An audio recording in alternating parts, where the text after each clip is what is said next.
My name is Trey Hays, and I am the elementary fine arts teacher at Tishomingo Elementary, the capital of the Chickasaw Nation. And this is my book, Little Loksi, and it's written by me, of course, and my illustrator is Eli Corbin, and it's published by the Chickasaw White Dog Press. And what I sign it like this. I sign, "May you use your talents to help others along your journey." And then I say, "Chipisa la cho," which means "see you soon," on the, and then I sign it, "Little Loksi." And there's the other parts. It's dedicated to the Oklahoma Arts Institute, what I have on my shirt here. I go there every year for learning about the arts. And it is also dedicated to my son Jax for teaching me that everything on this planet has a purpose, even the stink of a skunk. One evening, the Loksi family went for a walk. They walked along a rough and rocky place. They went up and down the hills and valleys, over logs and under brush and bushes.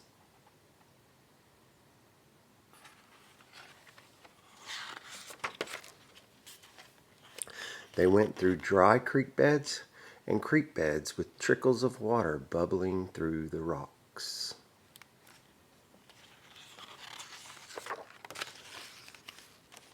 They walked past a pond with waves splashing against the shore. Suddenly, little Loksi was turned over by an extra big wave. Oh no! The other turtles gathered around him and tried to turn him over. Daddy Loksi put his head under little Loksi's shell and pushed with all his might, but he could not turn him over.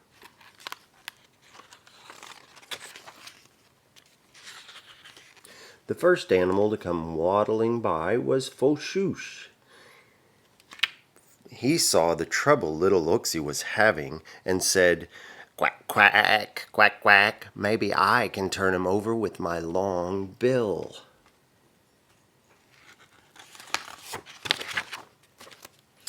So Foshush wedged his bill under little Loksi's shell and pulled up, but the turtle just slipped right off. Foshush could not do it. Soba was galloping through the woods and barely managed to jump over little Loksi. "Hee-gah! I'm glad I missed you, little fella," exclaimed Soba. He used his hoof to gently paw little Loksi.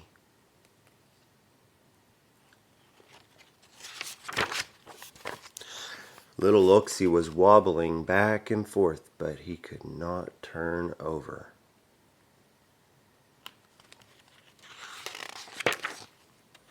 Next to come hopping by was Chukfi.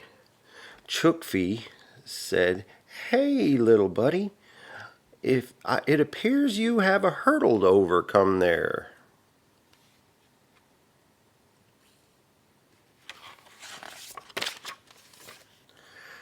Chukfi wasn't sure how he could help little Loksi turn over, but he told him the story about how little Loksi's grandfather had beat Chukfi's grandfather in a race long ago.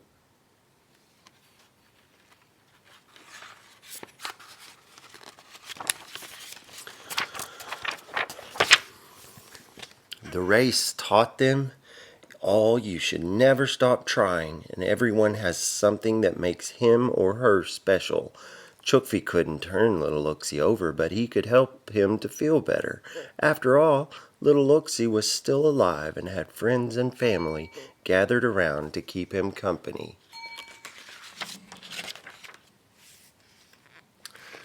Night fell, and the moon and stars came out, and all sorts of sounds echoed in the woods.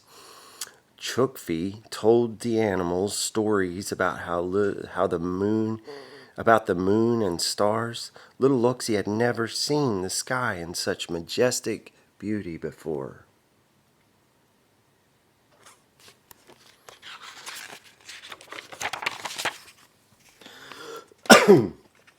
Neshoba had been watching from a distance and listening, and was inspired by Chukfi's stories.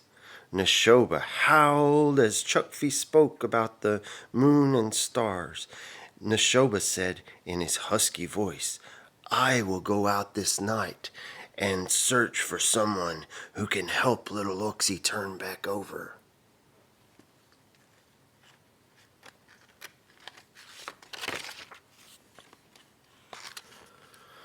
Neshoba ran through the woods and until he found the tree where Ontsi kept her perch. He told her the problem. She said, "I am sorry, Neshoba. I cannot fly at night, but I will come over to help as soon as I see daylight."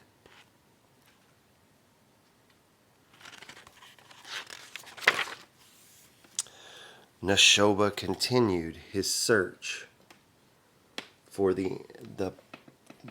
someone who could help little Loksi. Surely there was someone who had the talent they needed.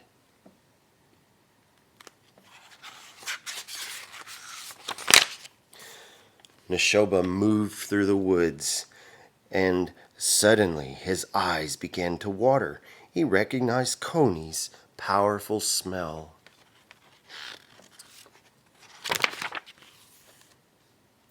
Neshoba choked out a question. "Koni, would you guard a friend with your powerful smell?" Koni agreed to go help little Loksi by keeping away scoundrels who might see him as dinner.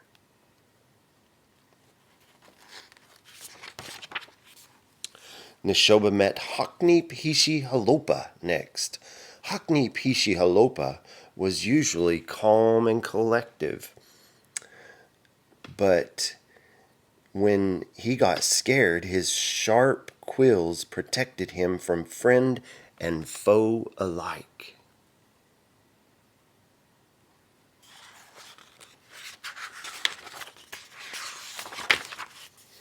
Neshoba asked Hakni Pishi Halopa to be a part of the crowd of critters helping little Loksi. He could challenge anyone sneaking past Koni's powerful smell.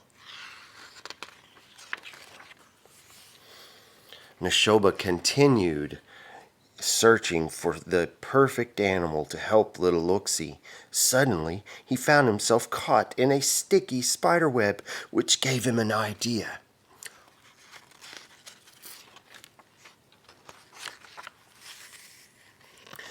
The critter who could turn little Loksi back over was Chofkin. Her webs were really strong.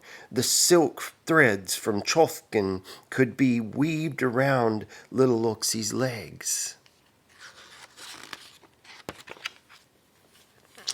Neshoba spoke very softly. "Chofkin, I have been searching for a friend to help little Loksi. Your web could be the secret to turning him back over.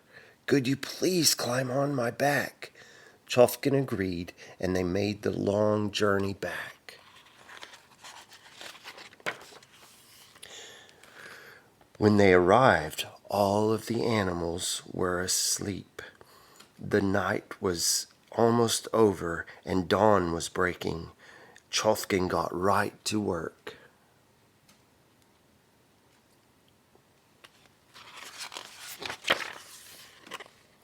She quickly spun her web around two of little Loksi's legs. As she spun, the web grew stronger and stronger.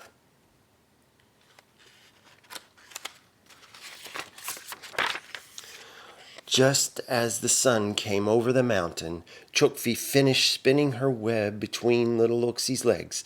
Then Onsi swooped down, caught the web line, and pulled it as she flew. Little Loksi was safely back on his feet. Yay! Little Loksi and his family were thankful for all the animals who used their unique skills and talents to help him.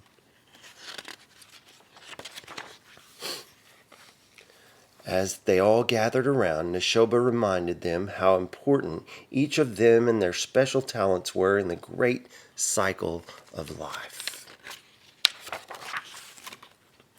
Neshoba said, "Some talents keep us safe from danger. Some talents help us achieve goals and overcome struggles. When we use our talents to help each other, everyone is better for it."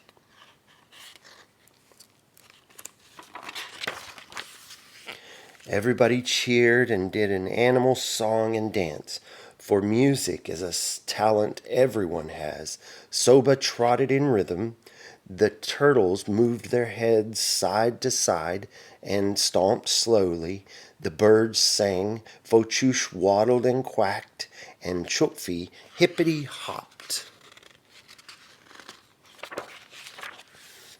At the end of the celebration, Chofkin made a web, and everyone held on and danced in a circle, for weaving webs was her talent, and everyone was better for it.